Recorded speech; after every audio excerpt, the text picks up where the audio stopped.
Hello বন্ধুরা, একে ব্লগের নতুন একটা ভিডিওতে তোমাদের সবাইকে স্বাগত। তো আজ সন্ধ্যেবেলা আবার ভিডিও অন করে দিলাম তোমাদের সাথে। তো আজ আমার অর্ডারে রয়েছে হচ্ছে মালপোয়া। সেটাই কিভাবে বানাই আর পুরো দোকানের মতোই বানাবো। কিভাবে বানাই কেউ স্কিপ করবে না, কিন্তু পুরো মানে রেসিপিটা তোমাদের সাথে শেয়ার করব। দেখো, আমি একটা বাটি নিয়ে নিয়েছি, এর মধ্যে আমি নেব হচ্ছে এরকম 2 কাপ পরিমাণ সুজি। এইটা 1 কাপ, তারাও আর 1 কাপ নিই। এই যে 2 কাপ নিচ্ছি সুজি। যতটা সুজি নেব ততটাই ঠিক ময়দা নেব। আর এই যে 2 কাপ মতো ময়দা নিচ্ছি, 1 কাপ নিয়েছি আর 1 কাপ নিচ্ছি। আর এই যে 2 কাপ ময়দা নিয়ে নিয়েছি। এবার নেব হচ্ছে আমি চিনি, হচ্ছে 1 কাপ মতো চিনি। যদি তোমরা, আমি এটা রসে ভেজাবো তাই জন্য এখন বেশি নিচ্ছি না। তোমরা যদি রসে না ভেজাও তাহলে তোমরা এখানে নেবে হচ্ছে 2 কাপ মতো, না 1.5 কাপ চিনি, মানে এই কাপের 1.5 কাপ চিনি।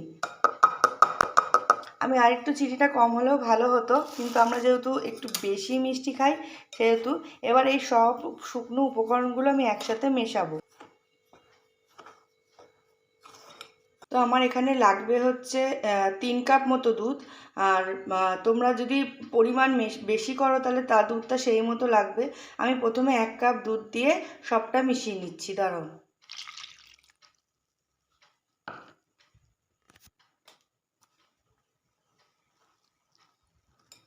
আস্তে আস্তে সব দুধটা দেবো, একবারেই সব দুধটা দেবো না। আগে জাল দিয়ে নেবে, তারপর ব্যবহার করবে। তো আমি আর 1 কাপও দুধ দিয়ে দিয়েছি, আর দেওয়া হয়ে গেছে। তারপর আমার মনে পড়ছে যে আমি তো ভিডিও করছি। দেখো, আর 1 কাপ দুধ দেওয়ার পরে এটা এইরকম হয়েছে। ভালোভাবে মিশিয়ে নিতে হবে। আর এটা আমি লাস্ট কাপ দুধ দিচ্ছি, আর দুধটা দিয়ে ভালোভাবে মিশিয়ে নিচ্ছি। আমি আমাকে ভয়েস ওভার দিতে হচ্ছে, কারণ হচ্ছে আমি ওখানে গান শুনে শুনে করছিলাম, তার জন্য গান বাজছিল দেখে। আর দেখো, আমার থিকনেসটা ঠিক এই রকম হয়েছে। তো তোমরা ভিডিওটা দেখতে থাকো। তো দেখো, ঠিকটা দেখো, তোমরা বুঝতেই পারছো। এই যে এরকম মতো হয়েছে। এবার এখন সুজিটা তো একটু রেস্টিংয়ে রাখবো, এই জন্য এবার এর সাথে আমি কি কি মেশাবো সেটা তোমরা দেখো। মৌরিটা জাস্ট একটু আমি কড়াইতে শুকনো কড়াইয়ে টেলে তারপরে একটু গুঁড়ো করে নিচ্ছি। এরপরে আমি দেখো এইটা মিশিয়ে নিচ্ছি, যেটা দিলাম। আর দেবো আমি এখানে হচ্ছে 1 চামচ মতো ঘি। আর দেবো হচ্ছে 1 চামচ মতো গোলাপ জল।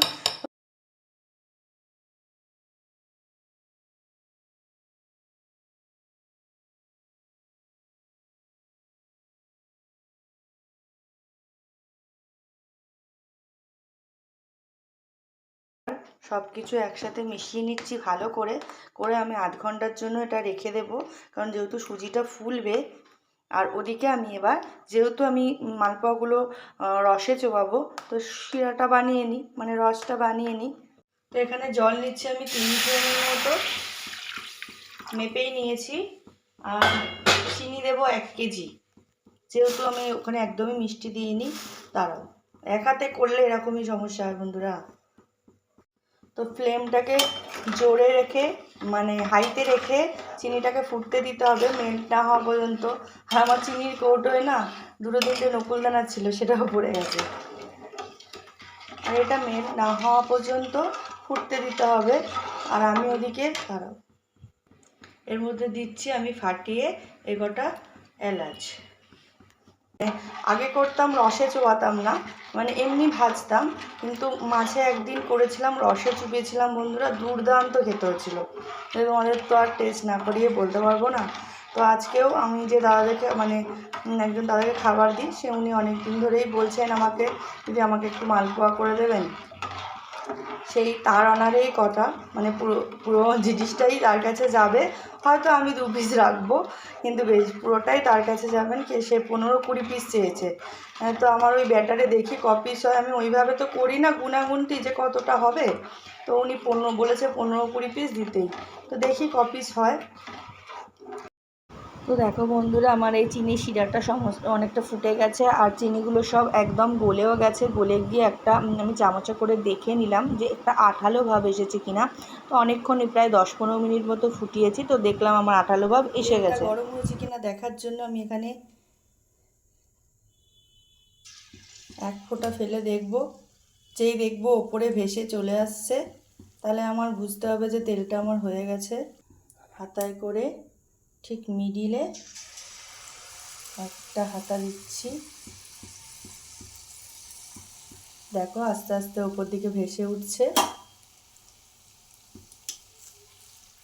ফুলেওছে।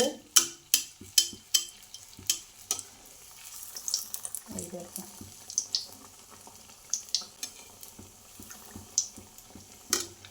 লাল লাল করে ভাজতে হবে।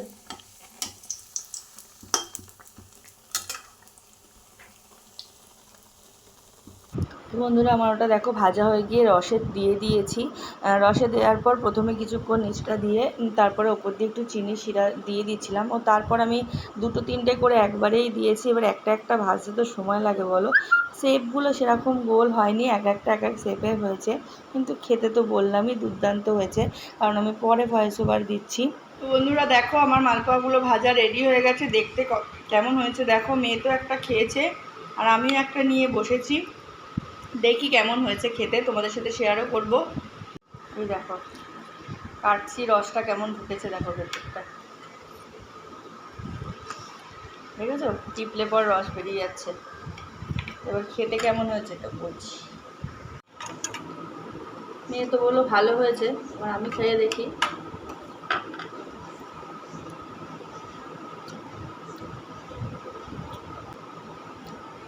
কি সুন্দর রস ঢুকেছে বন্ধুরা, তোমাদের কি বলবো। মাছে একদিন আমাদের কেনা একজন এনেছিল, যা শক্ত, মেয়ে খায়নি কিন্তু এটা কিন্তু বেশ নরম, খেতে তো খুব ভালো হয়েছে, আমার তো খুব ভালোই লাগছে। এবার ওই দাদার কেমন লাগে জানি না, দাদাকে তো কালকে দেবো, আজকে তো আর দেওয়া হবে না, উনি খাবার নিয়ে চলে গেছেন। তো আমার এই ভিডিওটি ভালো লাগলে অবশ্যই লাইক কমেন্ট শেয়ার করে দিও। যারা ইউটিউব থেকে দেখছো তারা আমার চ্যানেলটিকে সাবস্ক্রাইব করে দিও, যারা ফেসবুক থেকে দেখছো তারা একটু ফলো করে রেখো। তো আজকের মতো টাটা, গুড নাইট।